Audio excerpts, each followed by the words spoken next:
This morning, the state of Maryland and the District of Columbia filed a lawsuit in federal court against the President of the United States. The suit alleges that President Trump is flagrantly violating the Constitution, which explicitly bars presidents from receiving gifts or inducements from foreign or domestic government entities. Never in the history of this country have we had a president with these kinds of extensive business entanglements, or a president who refused to adequately distance themselves from their holdings. President Trump's businesses and his dealings violate the Constitution's anti-corruption provisions, known as the emoluments clauses.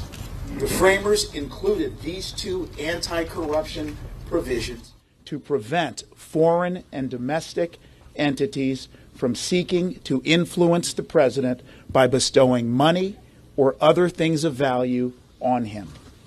Why did the framers include these clauses? It was all about corruption.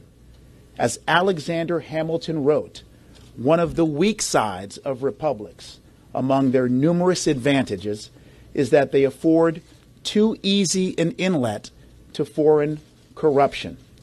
The framers knew that government entities, foreign and domestic, would of course try to use things of value to influence or induce the president to do their bidding instead of that of the American people. And now we see it every day.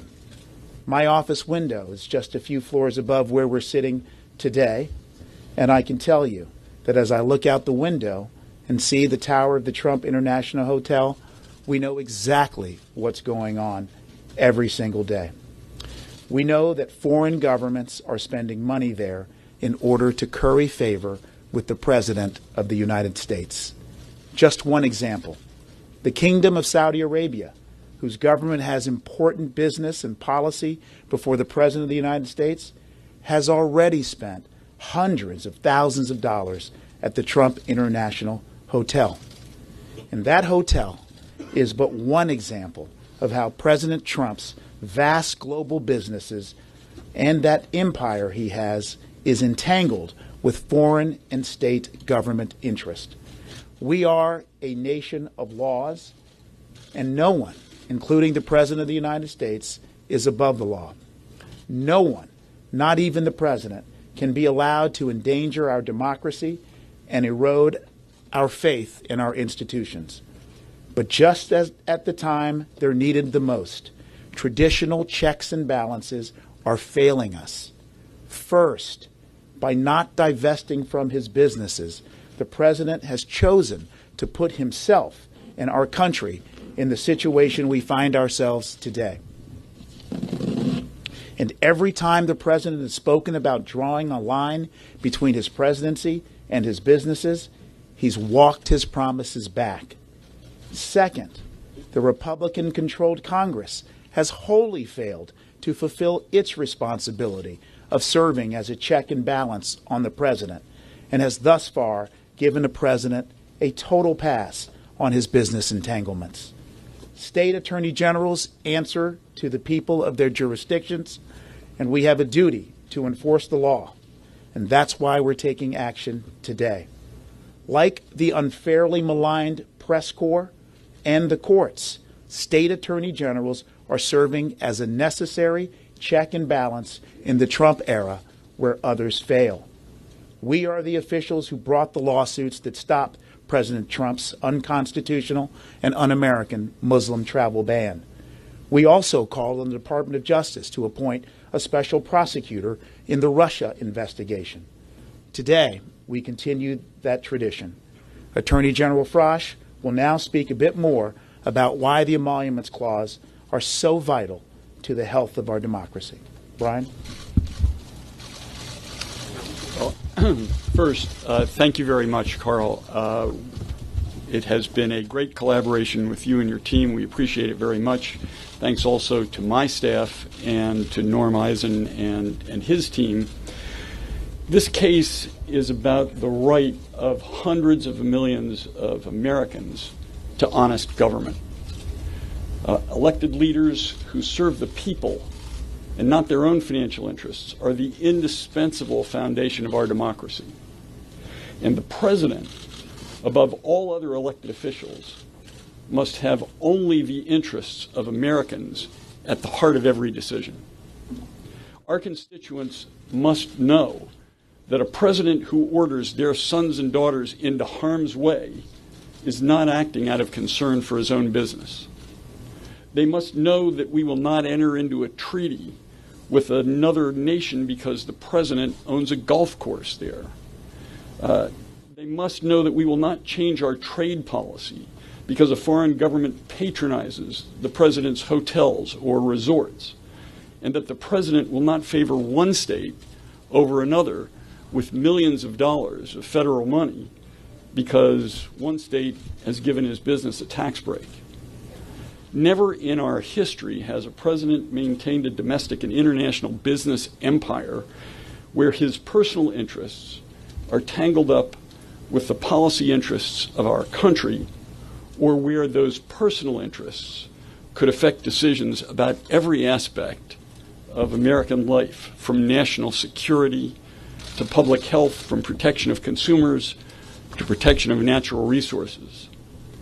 It's unprecedented that the American people must question day after day whether decisions are made and actions are taken to benefit the United States or to benefit Donald Trump. The framers of the Constitution understood these dangers, and that's why they wrote the emoluments clauses. That's why they made clear that the president cannot accept a foreign emolument of any kind whatever. They anticipated the corrosive dangers of even the appearance of compromised government. The president's conflicts of interests threaten our democracy. It's that simple. We cannot allow the constant barrage of questionable activities to make us numb. We cannot treat the president's ongoing violations of the Constitution and his disregard of the rights of the American people as the new and acceptable status quo. Here's a little about what we know so far about what the president has done.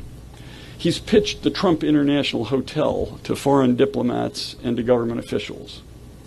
He appears frequently at Trump establishments using his role as president as a marketing device to raise their public profile. He's paid by companies owned by foreign governments, including China, which lease space at Trump Tower.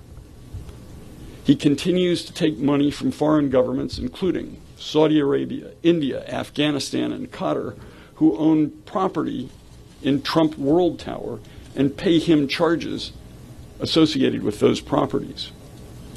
He doubled the fees at Mar-a-Lago after he was elected from $100,000 to $200,000.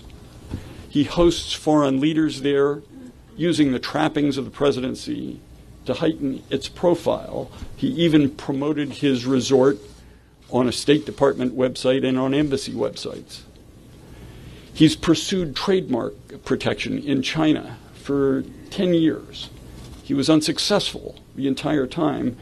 During his campaign and after his election, he indicated he might end the One China policy. But on February 9th, he met with the president of China, pledged to continue the One China policy. 5 days later, China gave him trademark protection. He doesn't appear to understand or care about these violations of the Constitution that he swore to uphold and protect. He flouts them. He brags about them, and as we now know from his tweets, he has little respect for the rule of law, and he has little respect for the court's ability to enforce the law. We do not sue the President of the United States casually. I wish President Trump had addressed these issues, these violations himself, but he has not, and they must be addressed and remedied. As Thomas Paine wrote in American Crisis, those who expect to reap the blessings of freedom must undergo the fatigue of supporting it. We're acting to uphold the Constitution and protect what is fundamental to our free and functioning democracy, a president who governs with undivided loyalty to the country and to the people that he serves. As Franklin Roosevelt said, the president's sole thought is the welfare of the United States of America. All Marylanders and all Americans deserve no less. Thank you very much. We're happy to take questions. Tom? Well, aren't you just two Democratic attorneys general harassing the President of the United States? Partisan? This is not partisan. We happen to be two Democratic attorney generals. I think clearly Brian and my comments, and if you take a look at the complaint, would apply if, for whatever reason in the future, Oprah Winfrey or Mark Zuckerberg became president, and they wanted to continue their business operation, and they were marketing and benefiting and prospering from their business operations through foreign and domestic emoluments. Yeah. The president has said, his lawyers have said that these are market rate charges and that they are going to be donated, if they're from foreign sources, to the U.S. Treasury. Why is that not good enough, and do you have any evidence so far that there has actually been an influence on policy? Well, we pointed out that he's changed his policy on China. He's changed his policies on Russia, but it's not important why. The point is that the appearance and the fact of his taking payments from foreign countries violates the Constitution. It puts democracy at risk when the president is corruptible, and the payments that he's received may be corrupting him. They certainly violate the Constitution. The emoluments clause has not been tested. Why do you think they're going to be successful? You're quite right that the emoluments clauses themselves have not been tested, certainly by the Supreme Court or federal circuit courts. There are cases pending that we're mindful of in that regard. The case pending in the Southern District of New York is an interesting case that, frankly, we're supportive of. And we think that our case will also further develop the record and the law for the court, which obviously will ultimately be the final arbiter, a necessary cog in the check and balance wheel. I do want to make a point. It was your question. I don't know your name. Margaret Brennan, from CBS. Ms. Brennan, you suggested that why are we dissatisfied with the moves the president has taken thus far? Well, you know, and the American public knows, that the president sometimes says things he doesn't mean. And the president, in regards to separating from his businesses, has said a lot. For example, he indicated that he would not receive any briefings on his businesses from his sons. Well, that was quickly changed, that his sons are now acknowledging that they're giving regular briefings to the president.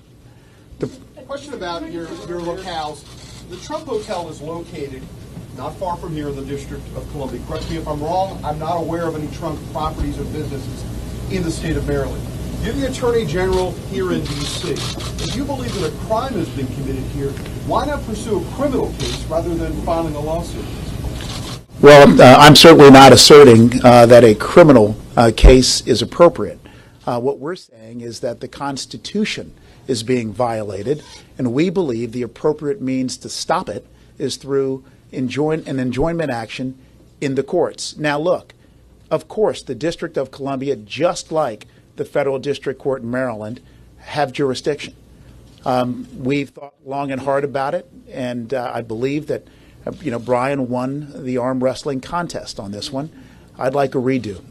Attorney General Carl, you talk a lot about proximity and the reason between these two entities bringing this case. Have you talked to Mayor Pugh, since you referenced the Convention Center Hotel? Have you talked to Governor Hogan in terms of the economic impact you believe the president's actions have had on our state? We believe the president's actions have an impact on our state, and part of the point of our lawsuit is to prevent that. But the most important point is to prevent the president from putting his interests over our interests, over your interests, over the interests of Marylanders and all Americans. Do you have any evidence, though, of an actual situation in which there's been a cancellation of a hotel in D.C. or in Maryland that was subsidized by taxpayers, in which the president has profited off of that? And the second part was also on tax returns. Are you guys seeking the president's past tax returns, and what standing do you have to do those? Well, we will be seeking the president's financial information, including his tax returns. It's information that every other president has provided to the people of the United States, and that, in answer to the question a few moments ago about why we're bringing this, President Trump is unique in American history in violating the Emoluments Clause. There is no other president whose domestic and foreign investments and entanglements have been so bound up with our policy and our interests. And he is the only president who has refused to disclose the extent of his holdings and interests. So yes, it will be a subject of our lawsuit. We will be seeking that information. Bruce DuPoit.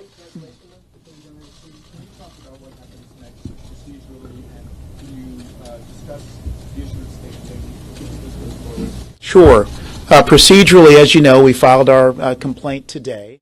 My legal eagles tell me that the president has 60 days to respond to our complaint. He can respond with an answer, or he can respond as he did in the Southern District of New York with a motion to dismiss.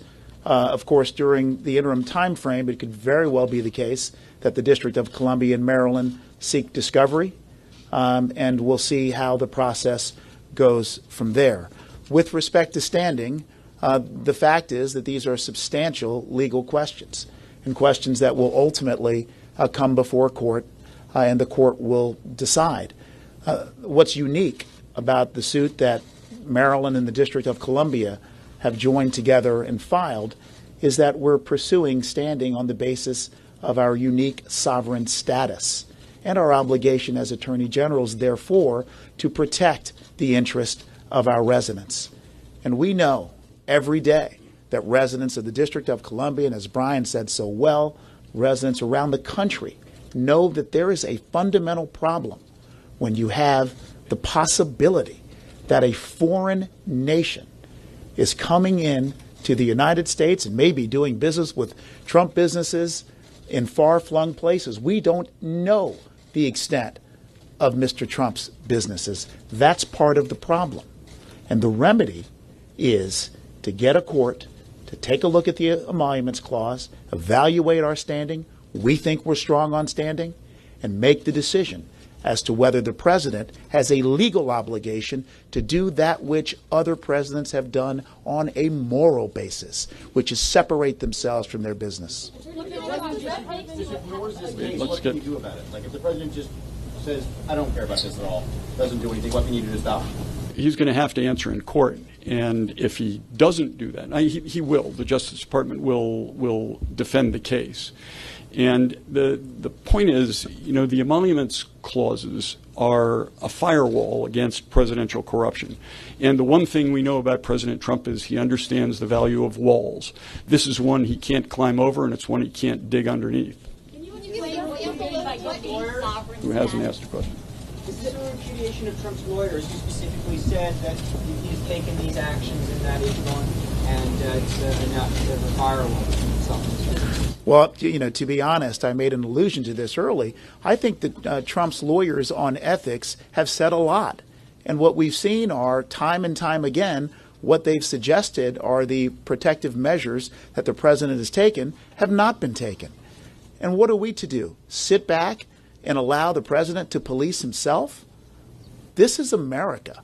We have a Constitution. Our founding fathers were concerned about corruption.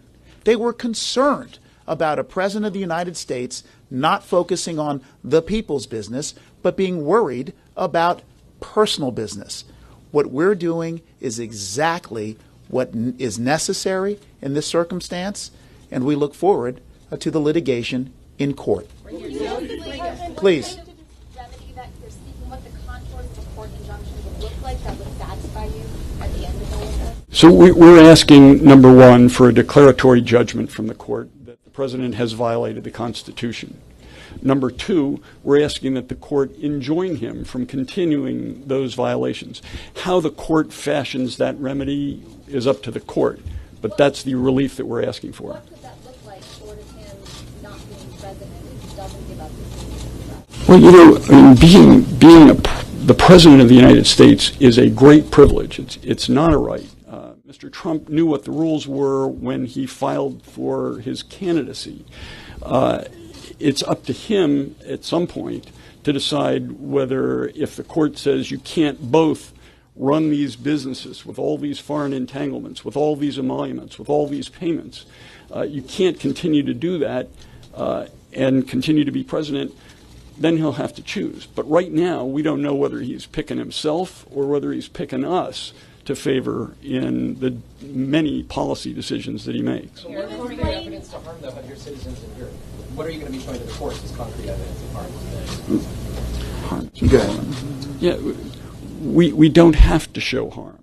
We believe there has been harm. We don't have to show harm. I mean, the fact that he is taking payments from foreign governments, from states, his post office hotel is an emolument. My friend, Congressman Jamie Raskin, refers to it as the Washington emolument.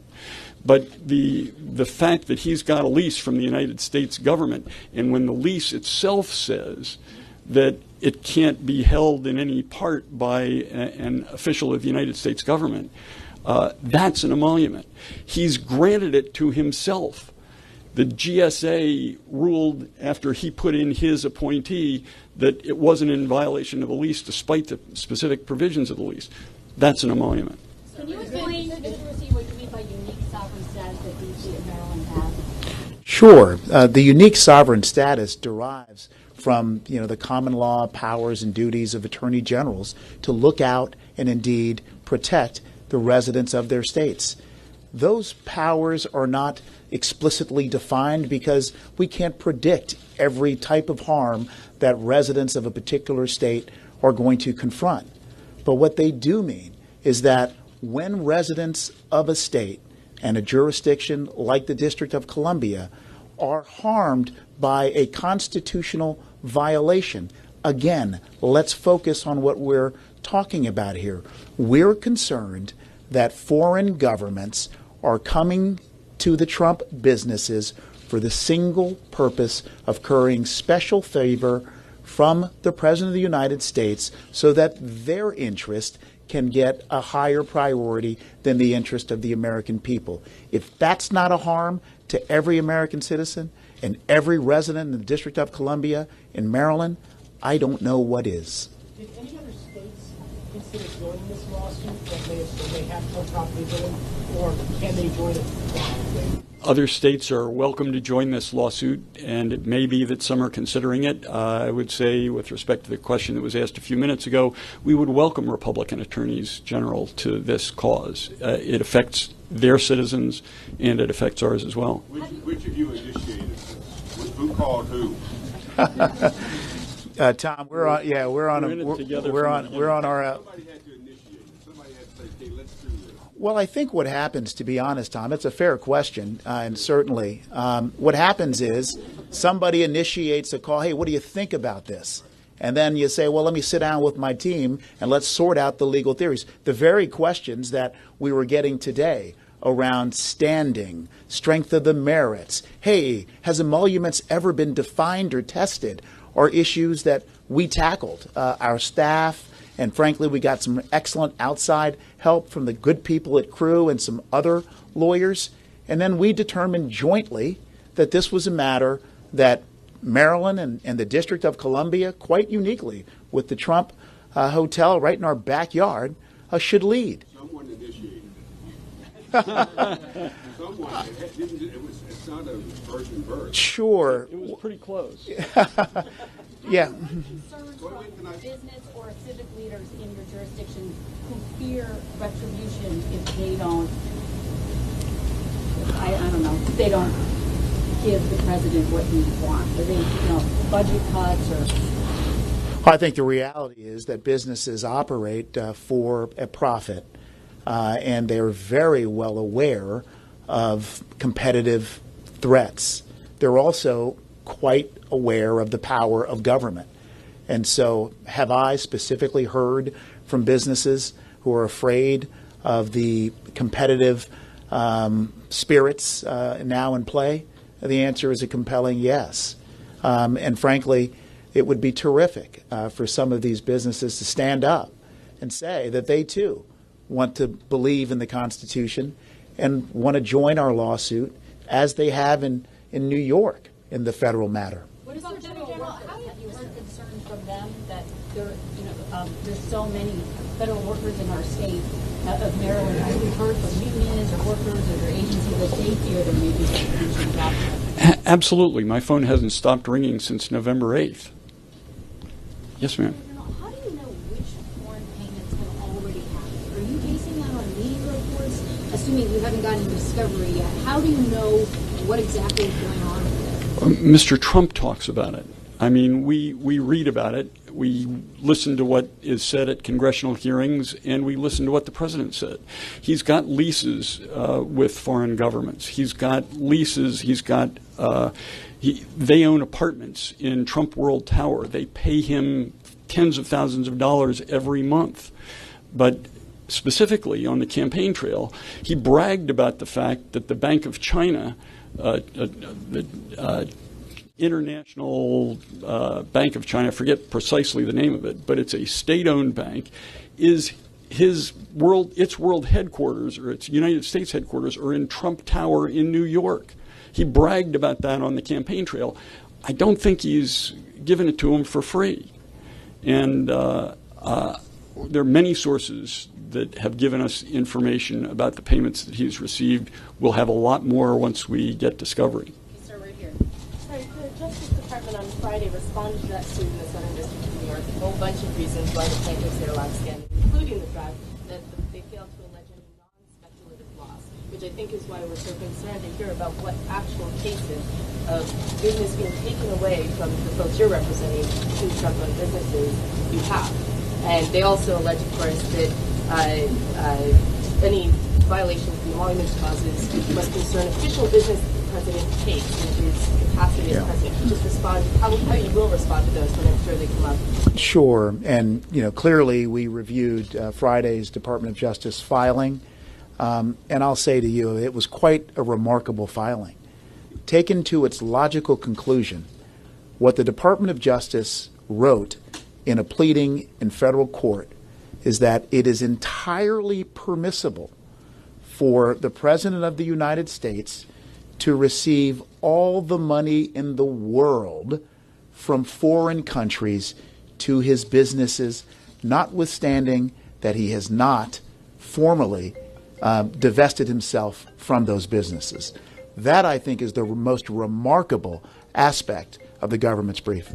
Yeah, I would add to that if the Justice Department is right, the Emoluments Clause has no meaning whatsoever. The president can stand over here with his President of the United States hat, and he's not allowed to take payments. But he takes a step over here and puts on his businessman hat.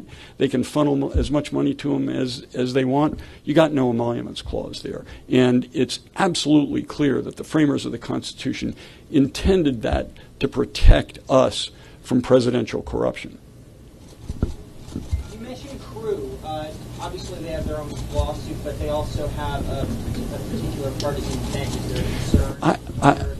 They don't have a particular partisan bent. As you probably know, they have the Ethics Council, the former Ethics Council from the George Bush administration and the former Ethics Council from the Obama administration among their members.